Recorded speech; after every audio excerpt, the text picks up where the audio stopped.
What happened was two individuals that know each other were inside a store. They had met by chance inside the store, got into an altercation. One friend, a female, pulled out a firearm and fired at another female, striking her in the upper body.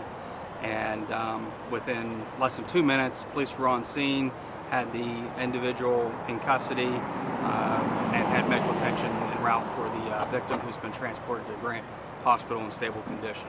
The victim is female, the suspect female or male? Both females, and they know each other, so it was not anyone being randomly targeted. This was out here in the mall area. This was two people that knew each other that had an argument. The shooting happened inside the store, correct? Inside the store. There were other patrons in there. The staff did an outstanding job of getting them into a secure part of the inside building, that they were protected until police arrived, which, like I said, was less than a minute. How did police respond so quickly to make an apprehension? That's amazing. The impressive part about Easton is they have a really elaborate camera system. They see what's going on in real time. We have special duty officers out here on duty at all times, and you also have a pretty large contingent of security. So there's a really large presence out here all the time just for public safety. Can you give us an approximate age of the suspect and the victim? I actually don't know that right now. Yes, adults as teenagers. It's adults, as I understand, but I don't know. I have not confirmed any ages on them. How many customers were inside the store, and where was this safe location inside the store they were taken to? I was told there were quite a few people inside the store, and it was an upstairs room above the main showroom.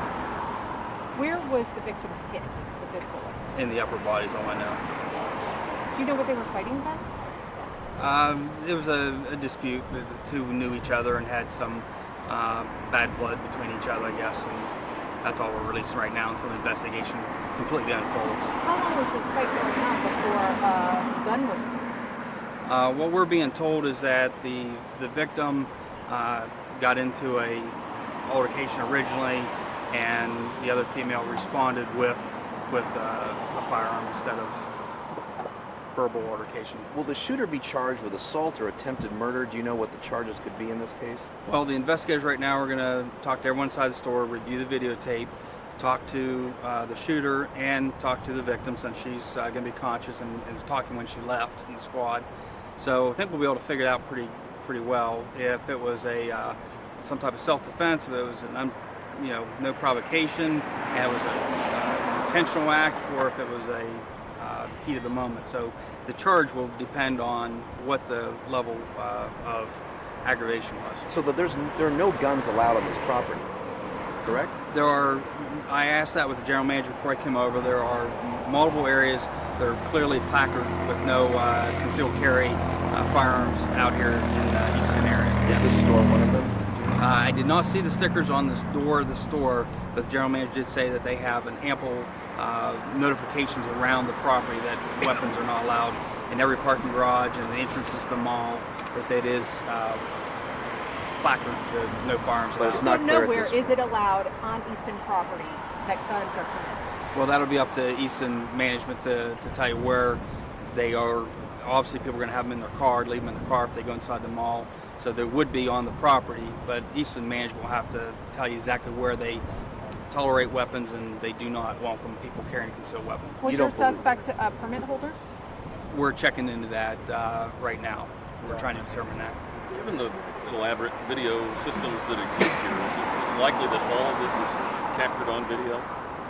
There's a very good chance there was video inside the store, and there's video as people come down the sidewalk and enter the store. So I believe that most of this will be captured. Whether the actual shooting occurred in line of a camera, I don't know yet.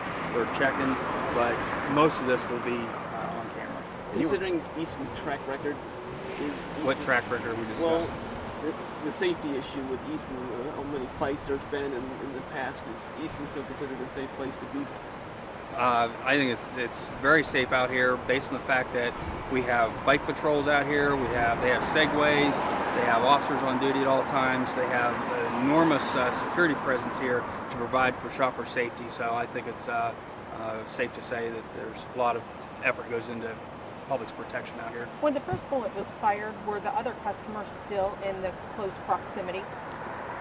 it's my understanding that they were inside the showrooms itself. I don't know what close proximity. I assume when the argument broke out that there was some people moving out of the way because there was dispute going on, but I don't know what proximity they were in. And we can tell you too, when the shots went out, we heard that some of the customers went into the bathrooms, some of them went into dressing rooms, just trying to protect themselves. So customers didn't know what was going on, so a lot of them just took care of themselves and hid because they didn't know what was going on. Do you know if one shot were fired? Yeah. Do you know how many shots? That's part of the investigation. We know at least one shot was fired at this point. Was anyone else taken into custody beyond the shooter? That's still part of the investigation, but what we can say is the shooter was taken into custody. It was a female. The victim is a female. And these kind of shootings happen anywhere. It's not just Easton. It could have been any mall, any church, any place. It's all about guns and firing shots and ending conflict. People need to put down the guns. Was the gun found on the suspect, or did she run off after the shooting happened? Can you explain how that? Well, again, it's under investigation, but the apprehension was made inside the store and the firearm was recovered inside the store. So that's all we can release at this time. Again, sensitive to the fact that this is a big public area and the 5 o'clock news hours come up, so we wanted to speak to you. But you have to understand that the investigation is so new and early on, we don't have some of the answers you want right now. Is it a miracle another customer wasn't?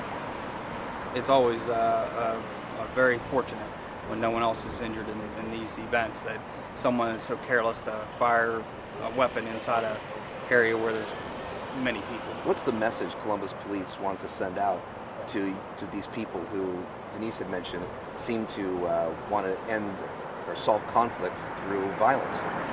Well, we're fighting that throughout the city in different areas that we talk about every week. We have a meeting to target just how to respond to this. And it's a very difficult issue to solve when people continue to possess firearms and be willing to use firearms against, friends, acquaintances, strangers. It's very unfortunate. So our message is, if you don't have a firearm, it's not so easy to inflict grave damage, grave bodily harm. Leave the firearms in the cars or at home. Please do not solve disputes with firearms. One person's looking at a lengthy jail sentence, perhaps another, years of recovery.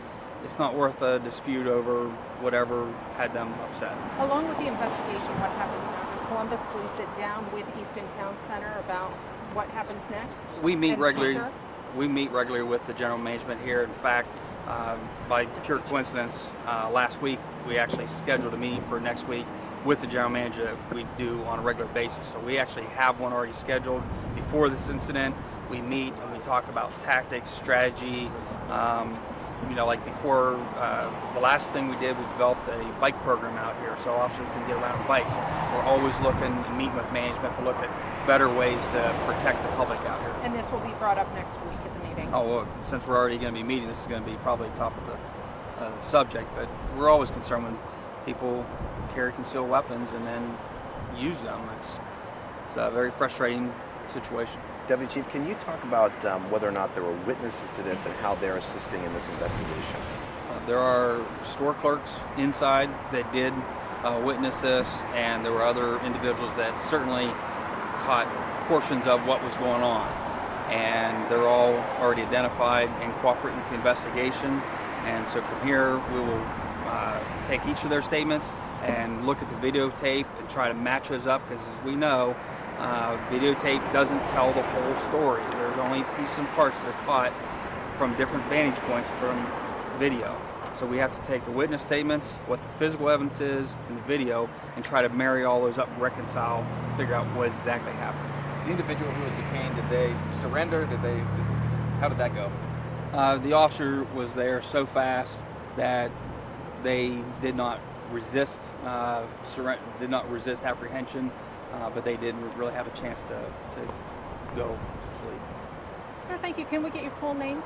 Yes, Deputy Chief Thomas Quinlan, Quinlan. Thank you, sir. Good luck spelling her name. What caliber was the ammo? I don't actually know that. Did she have it in her purse? I really don't. I can't tell you, but I really don't know. Did she just keep it in